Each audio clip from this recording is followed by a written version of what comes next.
Ok, il faut qu'on parle de ce papier. Je viens de le lire et c'est soit du génie pur, soit du grand n'importe quoi.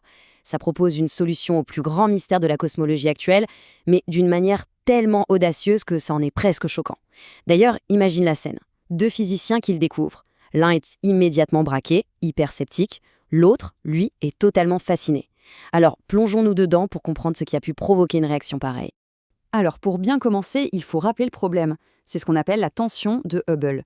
Et c'est une véritable crise. D'un côté, on a les mesures de l'univers quand il était bébé, juste après le Big Bang, qui nous donnent un taux d'expansion d'environ 67. Et de l'autre, on regarde les galaxies juste à côté de nous, dans l'univers d'aujourd'hui, et là, on mesure plutôt 73. Le truc, c'est que les deux mesures sont ultra précises, et pourtant elles sont en désaccord total. C'est là que le papier en question arrive et met un grand coup de pied dans la fourmilière.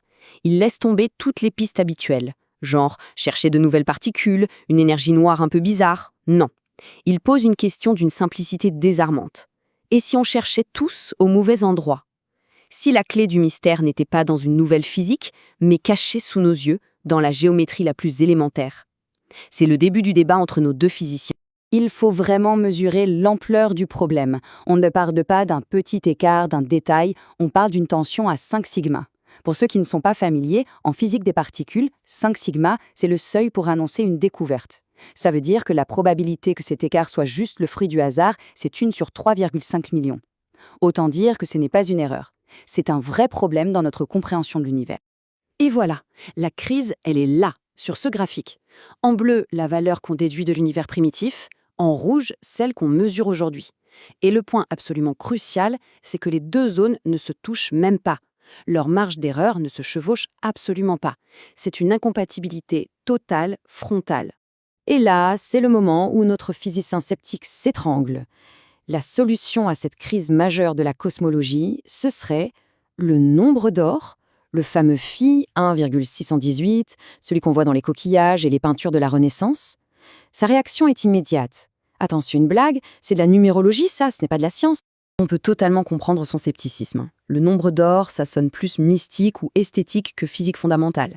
En cosmo, on s'attend à parler de relativité générale, de physique des particules, pas d'un truc qu'on apprend en cours d'art plastique. L'affirmation est tellement folle qu'elle va devoir être soutenue par des preuves en béton armé. Mais son collègue, lui, le fasciné, il insiste. Non, attends, oublie tes a priori 2 secondes et regarde le calcul. C'est une simplicité brutale. On prend la valeur qui pose problème, celle de Planck, 147,09. On la divise par le nombre d'or. Mais attention, élevé à la puissance 1 sur 6. Et paf, on obtient 135,75. Un chiffre qui, on va le voir, tombe pile au bon endroit. Le sceptique n'est pas du tout impressionné. Ok, le calcul marche. Et alors? C'est juste un ajustement.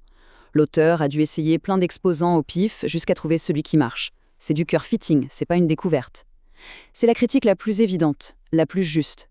Sauf que le papier a une réponse. Et c'est là que tout devient vraiment intéressant. Voilà la question centrale, le cœur de toute l'idée. D'où sort cet exposant 1/6? Si c'est juste un chiffre tiré d'un chapeau pour que les maths collent, alors toute la théorie ne vaut rien. Ce serait juste une coïncidence numérique, un joli tour de passe-passe, mais rien de plus. Et là, c'est la réponse qui fait tout basculer. L'autre physicien montre une ligne dans le papier. Cet exposant 1/6 n'est pas ajusté, il est déduit. Il vient d'où? Des 6 faces du cube, le solide platonicien qui représente notre espace à 3 dimensions. Et là, un silence. Ce n'est plus un jeu de chiffres, c'est une affirmation profonde sur la nature géométrique de notre espace. Alors, on revient au graphique. C'est le moment de vérité. On part de la zone bleue, la mesure de Planck. On applique cette fameuse correction géométrique, cette division par phi puissance 1/6, et on atterrit pile sur la ligne verte. Et cette ligne verte, elle traverse en plein cœur la zone rouge, la zone des mesures locales. La prédiction est juste parfaite. C'est à ce moment-là que le sceptique commence sérieusement à douter de son propre scepticisme. L'auteur n'a pas triché. En science, le péché ultime, c'est d'inventer des paramètres libres, des sortes de boutons que tu règles pour forcer ta théorie à coller à la réalité. Ici, il n'y en a pas. Aucun. Le 1/6 est fixé d'avance par l'argument du cube. La théorie fait donc une prédiction pure, sans aucun filet de sécurité. Notre ancien sceptique, maintenant vraiment intrigué, demande « Ok, c'est bluffant pour la tension de Hubble, mais est-ce que ça marche juste pour ça ou est-ce qu'il y a autre chose derrière ?» Et la réponse, c'est que ce n'est que la pointe de l'iceberg. Le papier propose en fait un cadre complet où la géométrie semble dicter les lois de la physique. L'idée est dingue.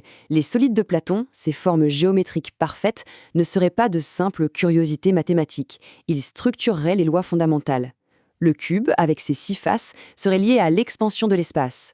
Et le tétraèdre, avec ses 4 faces, serait lui lié à la constante de la gravitation, G. Un système cohérent commence à apparaître. Et juste pour enfoncer le clou, le modèle fait une autre prédiction.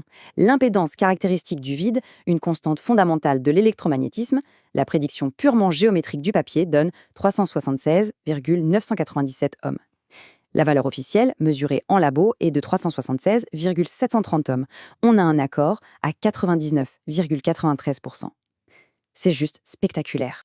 Malgré son côté un peu ésotérique, cette théorie respecte la règle d'or de la science. Elle est réfutable. Elle fait une prédiction très claire, sans ambiguïté. Soit les prochains télescopes et les prochaines mesures confirment un horizon sonore autour de 136, et la théorie prend une force incroyable. Soit ils confirment 147, et dans ce cas, la théorie est fausse, point final. La balle est maintenant dans le camp des observateurs. Nos 2 physiciens finissent par se taire, juste en train de digérer les implications de tout ça. Si cette idée est juste, alors la tension de Hubble n'a jamais été une crise ou une erreur. C'était un indice. Un indice que l'univers nous laissait pour qu'on comprenne sa nature la plus profonde.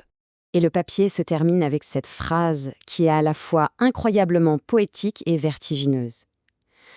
La tension ne serait pas une contradiction, mais une pulsation. La manifestation d'une dynamique entre le flux du temps, symbolisé par la spirale du nombre d'or, et la structure fixe de l'espace, symbolisée par le cube. Et ça nous laisse avec une dernière pensée un peu folle. Et si l'univers n'était qu'une immense fractale géométrique, vivante, en train de respirer